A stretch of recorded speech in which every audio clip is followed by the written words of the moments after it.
Good evening friends. இந்த வீடியோவில் நம்ம நாளைக்கு நிஃப்டி 50 அண்ட் சென்செக்ஸ்க்கு அதுக்கான ப்ரீ மார்க்கெட் ரிப்போர்ட் பார்க்கலாம். அதுக்கு முன்னாடி இன்றைக்கான போஸ்ட் மார்க்கெட் எப்படி முடிஞ்சுது அப்படின்றத பார்க்கலாம். நம்ம யாருமே எதிர்பார்க்காத ஒரு மார்க்கெட்டில் ஒரு ட்விஸ்ட்டு. நான் ஆல்ரெடி சொன்னேன், ட்ரம்ப் மாதிரி ஆளுங்களெலாம் நம்பவே முடியாது. ஏன்னா எப்போ வேணாலும் பெல்ட் அடிக்கிறதுக்கான வாய்ப்புகள் அதிகம். ஏன்னா இந்த மாதிரி பெரிய லீடர் லெவலில் இருக்கவங்க நியூஸ் எல்லாம் அன்பிரிடிக்டபிள், சொல்லவே முடியாது. இன்றைக்கி ஒன்று சொல்லுவாங்க, நாளைக்கு ஒன்று சொல்லுவாங்க. அதுதான் இந்த ட்ரம்ப்பு. அவரோட எந்த ஒரு டிசிஷன் ஆகுது பர்ஃபெக்டாக இருக்கா அப்படின்னு மார்க்கெட் சம்மந்தமாக கேட்டால், மார்க்கெட் சம்மந்தமாக இல்லை, பொதுவாகவே அவரது எல்லாமே சிறுபிள்ளைத்தனமாக தான் இருக்கும். எல்லா ஒரு டிசிஷனுமே சொல்கிற மாதிரி பண்ணுறதும் கிடையாது. டெட்லைன்னு 3 வாட்டி அந்த டெட்லைனை தள்ளி போட்டாச்சு. 4வது வாட்டியும் டெட்லைனை 2 வாரத்துக்கு தள்ளி போட்டிருக்காங்க. 2 வாரத்துக்கு சண்டை இல்லை. நேற்று அவர் சொன்ன கடைசி நேரத்தில் வந்த நியூஸு எனக்கு என்னவோ அப்படி தான் தோணுச்சு. நேற்று கூட நான் கடைசியில் கூட ஒரு வேர்டு சொன்னேன், சண்டை வந்தால் தான் அப்படின்ட்டு. சண்டை வரல, மார்க்கெட் மேலே போயிடுச்சு. 765 பாயிண்ட்டு நம்ம மார்க்கெட் கேப் அப்பில் ஓப்பன் ஆச்சு. வேர்ல்டு மார்க்கெட் எல்லாமே நீங்கள் பார்த்தீங்கன்னா இன்றைக்கி காலையில் நிக்கி 2879 பாயிண்ட்டு, 5.5% பாசிட்டிவில் முடிஞ்சிருக்கு. இப்போ நடக்கிற டாக்ஸு 5% ட்ரேட் ஆகுது, 1450 பாயிண்டில். சிஎஸ்சி 40 4.25% ட்ரேட் ஆகுது, 367. எஃப்டிஎஸ்சி பார்த்தீங்கன்னா 310, 3% ட்ரேட் ஆகுது. ஆங்சங் பார்த்தீங்கன்னா 3%க்கு மேலே 776. ஷாங்காய் கம்போசிட் பார்த்தீங்கன்னா 404. இவெல்லாம் 5, 7, 10 அந்த ரேஞ்சில் ட்ரேட் ஆகிறவன் ஷாங்காய் கம்போசிட்டு இன்றைக்கி 105 பாயிண்ட்டு, 2.25%. நம்ம நிஃப்டி 50 873 பாயிண்ட்டு, 4.25%. பிஎஸ்சி சென்செக்ஸ் 4% கிட்ட, 2946 point. STI 38 point.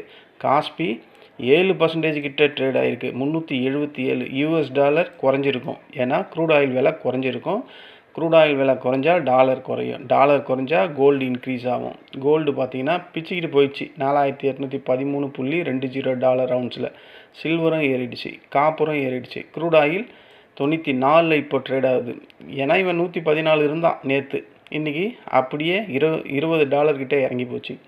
Friend crude oil எவ்வளோ அவன் பாருங்கள், நேற்று 112, 15 வரையும் இருந்தது, இப்போ 93 ட்ரேட் ஆகுது. ஸோ வேர்ல்டு மார்க்கெட்டில் இந்த ட்ரம்ப் இந்த 2 வாரத்துக்கு இந்த டெட்லைனை தள்ளி போட்டிருக்காரு. 2 வாரத்துக்கு சண்டை இல்லை, அவ்வளோதான்.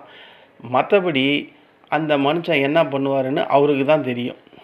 அவருக்கே தெரியாது என்ன பண்ணலாம் அப்படின்ட்டு. இந்த 2 வாரத்துக்குள்ளே மார்க்கெட்டில் இல்லை அவங்க சம்மந்தமான ஆளுங்க யாராவது மார்க்கெட்டில் ஒருவேளை கால் சைடில் இருக்காங்களோ என்னவோ தெரியல. அதனால் 2 வாரத்துக்கு நோ சண்டை, ஒன்லி பீஸ் அப்படின்ற மாதிரி. சரி, இந்த பீஸ் கண்டினியூ ஆகுதா அப்படின்னு பார்த்தா கண்டினியூ ஆகிறதுக்கு வாய்ப்புகள் இல்லை. ஓகேவா? அப்போது இது இந்த நியூஸால் இன்றைக்கி மார்க்கெட்டில் ஏறின ஒரு கேப் அப். மற்றபடி மார்க்கெட்டில் இந்த ஈக்விட்டி இல்லைனா ப்ளூ சிப்பு இல்லைனா மற்ற ஸ்டாக் சம்மந்தமாக ஏறிச்சா அப்படின்னு கேட்டால் இன்றைக்கான இன்ட்ராடே ஏற்றம் எனக்கு தெரிஞ்சு ஒரு 100 பாயிண்ட் தான் இருந்திருக்கும். அது நம்ம நிஃப்டி 50 ஆகட்டும், சென்செக்ஸ் ஆகட்டும். சென்செக்ஸில் எனக்கு தெரிஞ்சு 200 பாயிண்ட்டு இன்றைக்கி ட்ரேடிங் ஆனதே 200 பாயிண்ட்டு தான். நம்ம நிஃப்டி 50ல் அவன் 767 என்னமோ ஓப்பன் ஆனால் கேப் அப்லேயே, அங்கேருந்து ஒரு 70 பாயிண்ட்டுக்கு தான் இன்றைக்கி நிஃப்டி 50 ட்ரேட் ஆச்சு. ஸோ இன்றைக்கி ஒன்லி என்னன்னா கேப் அப்பில் வந்த ஏற்றம் தான், மற்றபடி வேறு ஒன்றுமே நடக்கலை. மார்க்கெட்டு அந்த சைடுவேக்குள்ளேயே தான் இருந்தது. படு ஒஸ்ட்டு இன்றைக்கி மார்க்கெட்டு. இன்றைக்கி ட்ரேட் பண்ணியும் ப்ராஃபிட் பண்ணாங்கன்னா அவங்களாம் ரொம்ப கிளவரான ஆளுங்க தான். ஓகேங்களா? ஏன்னா மார்க்கெட்டில் சடார்னு ஒரு மூவே வரல. இவன் 200 பாயிண்ட்டுக்குள்ளேயே முடித்தான் இன்றைக்கி சென்செக்ஸில். நான் இன்றைக்கி எந்த காலமே கொடுக்கல ஃப்ரெண்ட் சர்க்கிள். ஏன்னா அவன் போயிட்டான் 2735 பாயிண்ட்டு கேப் அப்பு. அதுக்கு மேலே என்னத்தை நம்ம கொடுக்கறது?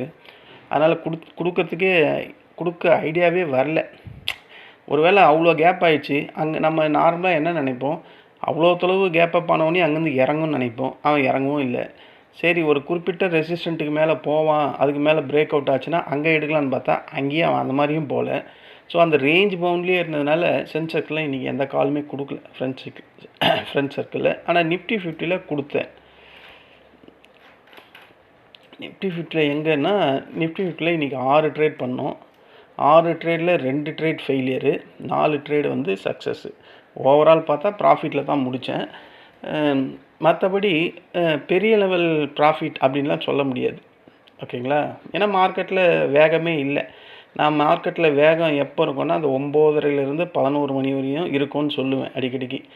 அது மாதிரி தான் இன்றைக்கி நடந்தது. கரெக்டாக 9:15லேருந்து இந்த 11 மணி வரையும் தான் மார்க்கெட் ஏறிக்கிட்டே இறங்கிட்டு இருந்து. அதுக்கப்புறம் 11 மணிலேருந்து 3:30 மணி வரையும் இங்கே 950க்கும் 24,000க்கும் தான் ட்ரேட் ஆச்சு. 50 பாயிண்ட்டுக்கு தான் ட்ரேட் ஆச்சு.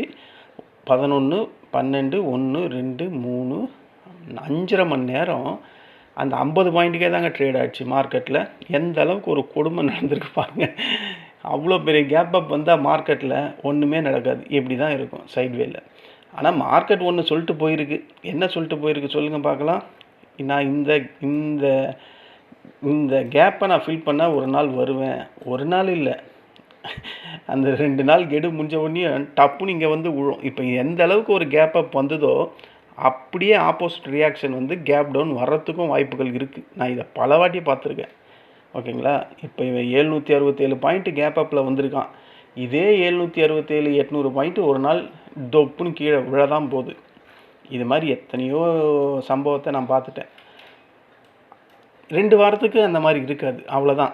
இப்போதைக்கு அந்த டவுன் சைடை வந்து ரெஸ்ட்ரிக்ஷன் பண்ணி வச்சுருக்காங்க, வராது அப்படின்ற மாதிரி.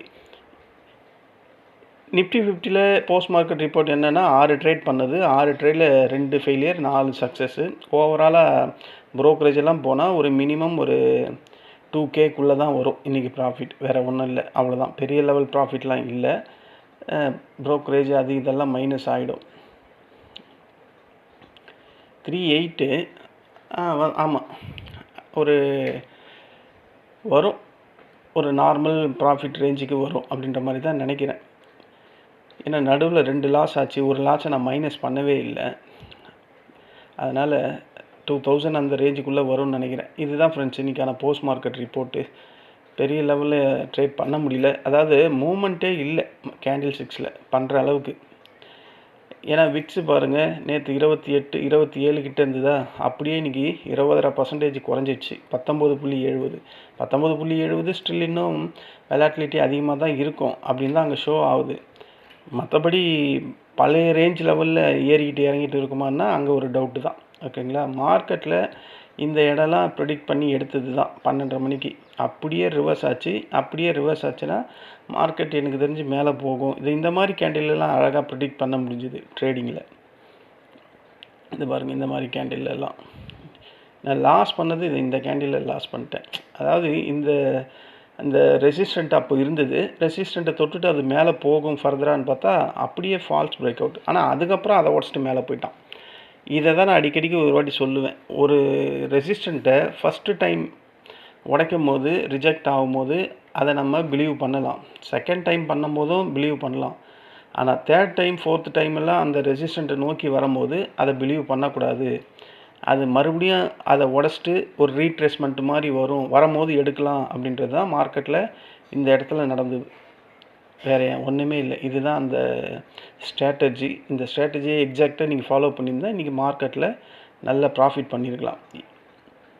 இன்றைக்கி ஸ்கேல்பர்ஸ் அதாவது நான் வந்து என் குரூப்லேயே ஒரு 6-7 பேர் ஸ்கேல்பர்ஸே இருக்காங்க.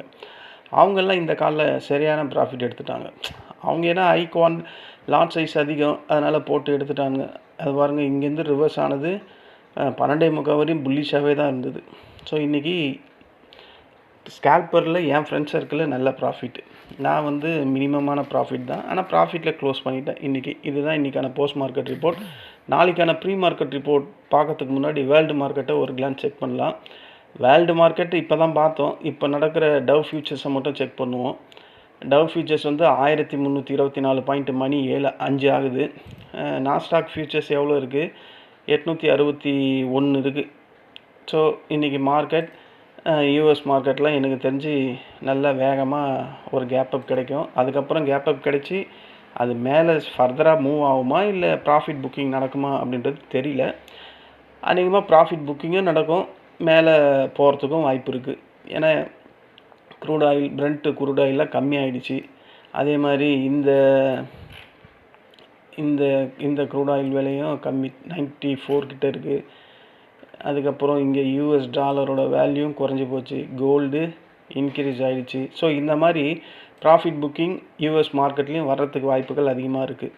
எப்படி இருந்தாலும் அவங்க ஒரு புல்லிஷில் தான் முடிவாங்க. நமக்கு அகைன் நாளைக்கு ஒரு கேப் அப் ஓப்பனிங் கிடைக்கிற மாதிரி இருந்தால் நம்ம இங்கே பார்த்துருவோம். எனக்கு தெரிஞ்சு நாளைக்கு ஒரு கேப் அப் ஓப்பனிங் கிடைக்கும் அப்படின்ற மாதிரி தோணுது. அப்படி இப்போ முடிஞ்சிருக்க 24,012 முடிஞ்சிருக்கு. வெயிட்டட் ஆவரேஜில் 23,997ன்னு காட்டுது. ஓகேங்களா. ஒரு கேப் அப் கிடைச்சா ஃபஸ்ட்டு ரெசிஸ்டன்ட் வந்து 24,074. அதை ஸ்ட்ராங்காக உடைச்சிதுன்னா 24,141. அதையும் உடைச்சிதுன்னா 24,235. ஓகேங்களா. இதுதான் ரெசிஸ்டண்ட்டில் நிஃப்டி 50க்கு நாளைக்கான இன்ட்ராடே லெவல்ஸு. ஒருவேளை ஒரு கேப் டவுன் ஓப்பனிங் கிடைக்கிற மாதிரி இருந்தால், வாய்ப்புகள் இல்லை, இருந்தால் இந்த பேஸை கீழே ஓப்பன் ஆச்சுன்னா ஃபஸ்ட்டு சப்போர்ட்டு இது தான் 23,946 first support. Second support 23,878. Third வந்து 23,760. ஆனால் நான் என்ன நினைக்கிறேன்னா, மார்க்கெட் இது வரையும் வரும், 23,124 வரையும் மார்க்கெட் வர்றதுக்கு வாய்ப்பு இருக்குது. இவ்வளோ பெரிய கேப் எல்லாம் விட்டு போகிறதுக்கு வாய்ப்பே இல்லை மார்க்கெட்டில். ஏன்னா பல வாட்டி நம்ம பார்த்துட்டோம், பல வாட்டி கண்கூடாவும் இதே நிகழ்ச்சியை நான் பல வாட்டி லைவ்லேயும் நம்ம பேசியிருக்கோம். அதனால் அது கீழே நோக்கி வரும். இப்போ தற்சமயம் மேலே போட்டோம், ஆனால் ஒரு நாள் கண்டிப்பாக இந்த 23,127 வந்து டச் பண்ணும், அதில் எந்த டவுட்டும் இல்லை. ஓகேங்களா. இதுதான் நாளைக்கான நிஃப்டி 50க்கான இன்ட்ராடே லெவல்ஸு. சென்செக்ஸ் வருவோம். சென்செக்ஸ் வந்தால் எவ்வளோ பெரிய கேப் அப்புங்க. இது ஒரு பேஸ் லைனு 77,600 இருக்குது. ஒரு கேப் அப் கிடைச்சா ஃபஸ்ட்டு ரெசிஸ்டன்ட் வந்து 77,978. அதை உடைச்சதுன்னா 78,312. அதையும் ஸ்ட்ராங்காக உடைச்சானா அதுக்கப்புறம் இருக்கிறது இங்கே ஒரு கேப் இருக்குது. இவ்வளோ பெரிய கேப் இருக்குது. ஒரு நிமிஷம் அதை பார்த்துருவோம், ஏன் அங்கே அவ்வளோ பெரிய கேப் இருக்குது.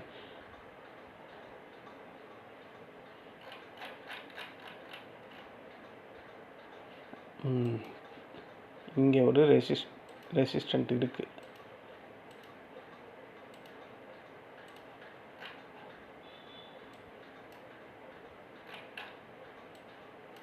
இங்கே ஒரு ரெசிஸ்டன்ட் இருக்குது.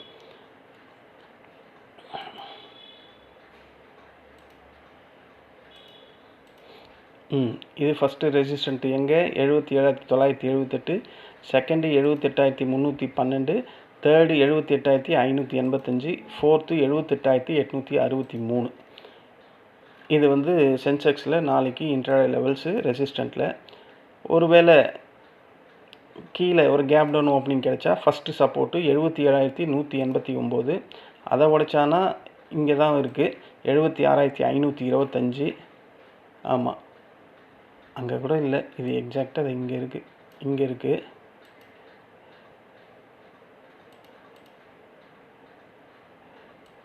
இது வந்து இது.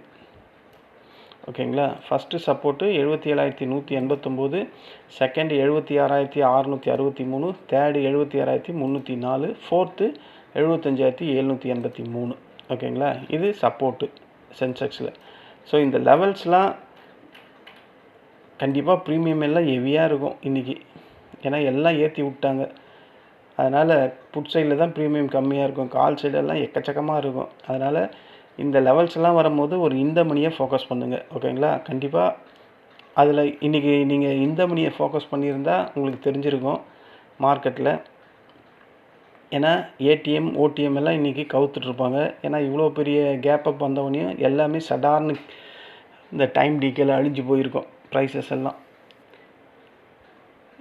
ஒரு டிஸ்க்ளைமர், இங்கே கோடிட்டு நான் காட்டியிருக்கேன் இந்த லைன்ஸை பேஸ் பண்ணி எந்த ஒரு ட்ரேடும் பண்ணாதீங்க. ஒரு ரெட்டை வந்தால் ஒரு புட்டை வாங்குறதோ, ஒரு க்ரீன் வந்தால் ஒரு காலை வாங்குறதோ, அந்த மாதிரியெல்லாம் எதுவும் பண்ணாமல் உங்கள் ஸ்ட்ராட்டஜி என்னவோ அதை பேஸ் பண்ணி ட்ரேட் பண்ணுங்கள். அப்படி ட்ரேட் பண்ணால் வெற்றி வாய்ப்புகள் கிடைக்கிறதுக்கு வாய்ப்புகள் அதிகமாக இருக்குது.